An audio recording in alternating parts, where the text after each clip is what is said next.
E fala um pouquinho para mim, a gente tem recebido, né, jovens aí, recentemente nós recebemos um testemunho de um menino lindo também, novinho, igual você, que tem Uhum. dado a graça aí, tiver a graça de entrevistar ele lá em Orlando, e ele tem levado para o mundo esse evangelho que genuíno, né, verdadeiro. E Sim. ele foi muito perseguido nas universidades, porque fazia psicologia, Uhum. e o fato, assim, de não permitir que o nome de Deus, ele falasse o nome de Uhum. Deus, até mesmo pelo curso que ele tinha escolhido. Aham. Ele nos relata como a universidade é um dos maiores cemitérios dos cristãos que tem hoje, de tanto Sim. que o inimigo investe e tantos jovens que se perdem ali dentro.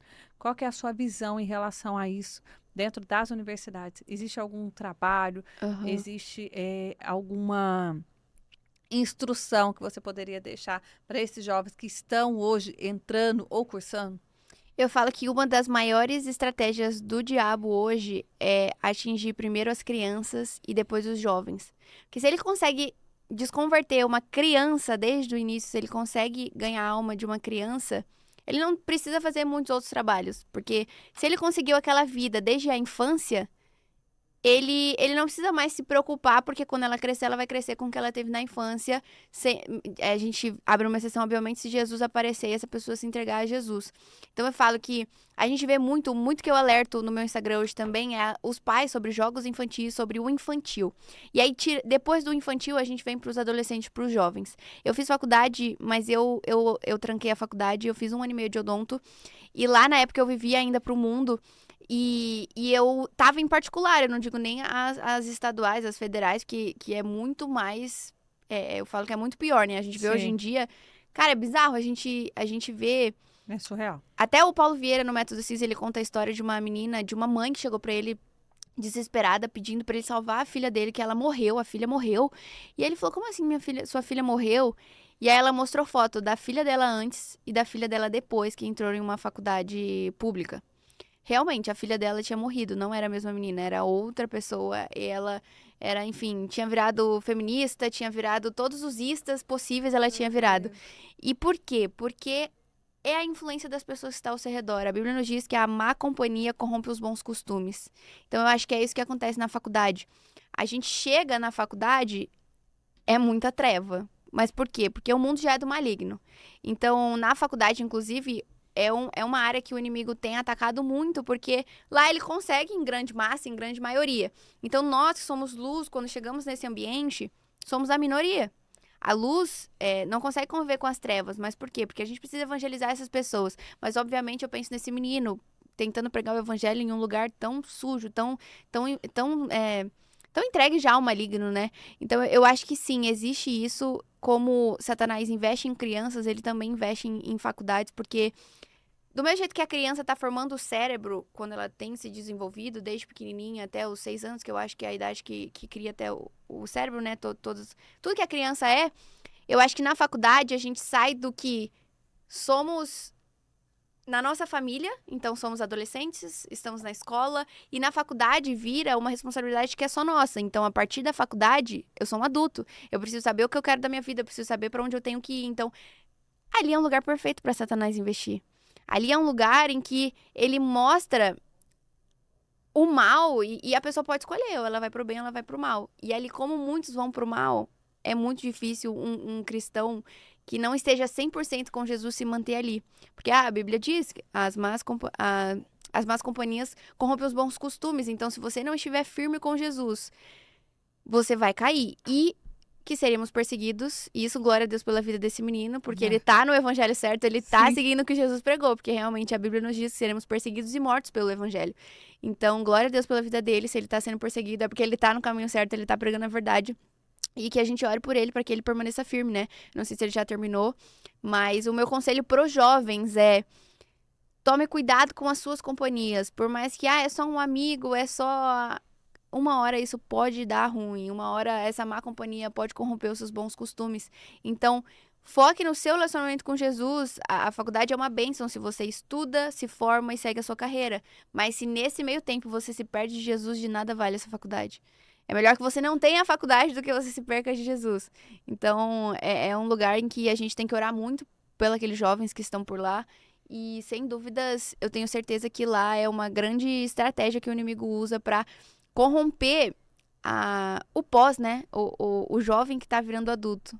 Que aí a vida dele, adulta, ele é que vai falar por si mesmo. Não é mais a mãe que deixa sair ou Exato. não. Não é mais a mãe que deixa o amigo A, mas não deixa o amigo B. Ali é ele por ele. Então, se Satanás entrega pra ele, olha, você pode ter essas escolhas ruins, e o adolescente pega, o jovem pega, aí Satanás ganha.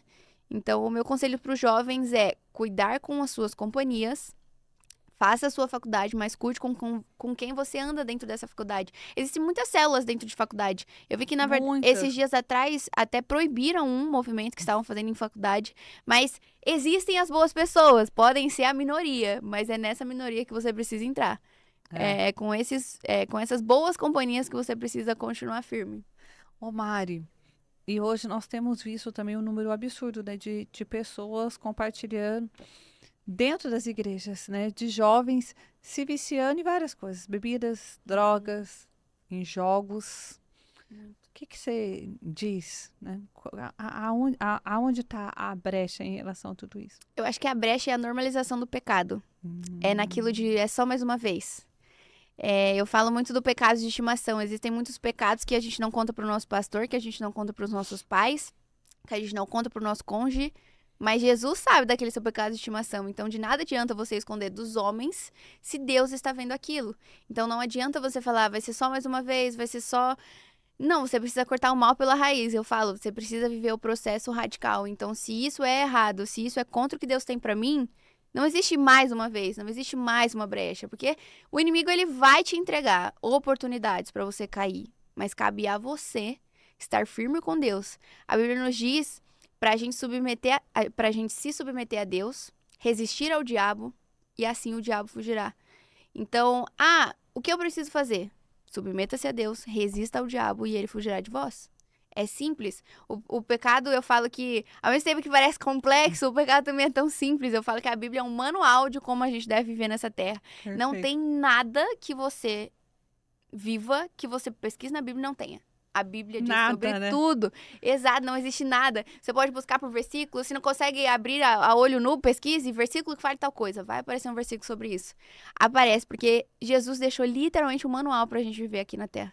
Então, é simples. Se é um pecado, é muito difícil, resista ao diabo e ele fugirá de vocês.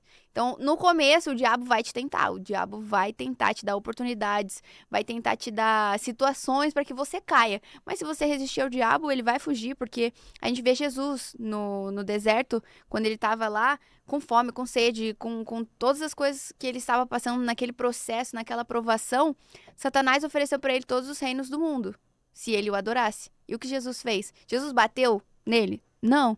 Jesus xingou ele? Não. Jesus não fez nada. Jesus só resistiu ao diabo.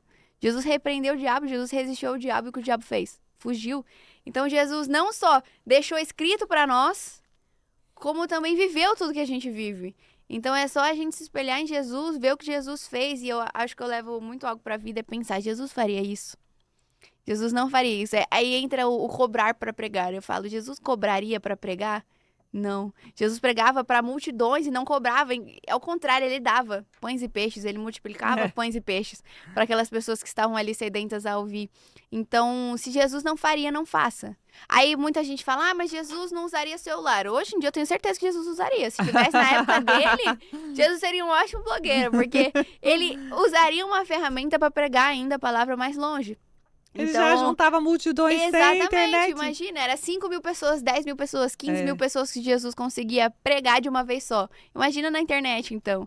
Eu falo que o celular hoje, graças a Deus, é uma ferramenta que Deus nos deu para também pregar o evangelho. Eu imagino a gente chegando no céu e Jesus falando, cara, eu te dei isso aqui. Você usava pra quê? Pra jogar? Pra ficar em jogos de aposta? Pra ver pornografia? Eu te dei isso aqui que você conseguiria alcançar tanta gente pra minha palavra, pro meu evangelho. E então é por isso que a gente tem as ferramentas, a gente só precisa nos posicionar. E no caso do pecado, resistir ao diabo, que ele foge, não tem jeito. E até onde o namoro cristão vai?